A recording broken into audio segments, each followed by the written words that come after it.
na-confirm ko na may psoriasis na ako kasi nagpatingin po ako dito. So, lifetime disease na po ito, tsaka autoimmune disease na to. So, tsaka ang gamutan, matagal, at tsaka isa pa, mahal. Nawalan ako ng trabaho, tapos yung ibang mga kaibigan nawala. Lahat sila umiwas, akala mo, kahit nasabihin ko na, in-explain ko na hindi naman nakakahawa yung sakit ko. Pero, yun nga, malungawan, nawala nga sila. So, parang ako, in-isolate ko yung sarili ko ng ilang taon. Ganun. Ever since na nagkaroon ako ng psoriasis, hindi ko naramdaman na nag-iisa ako. Kasi nandyan sila lagi sa tabi ko. Si mama lagi kasama ko pag mag-check up.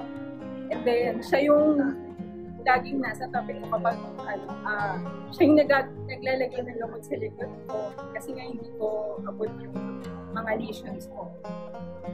Sa dalawa kong kapatid, may times na pag wala akong pambili, nag-share talaga sila ng pambili.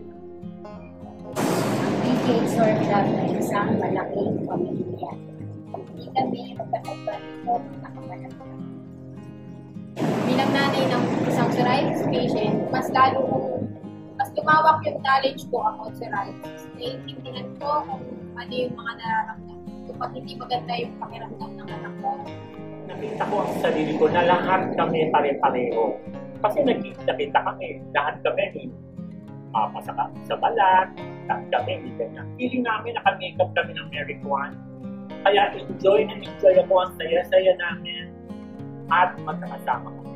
Bagay kasi mas natanggap ko yung sakit ko, mas naintindihan ko paano manage.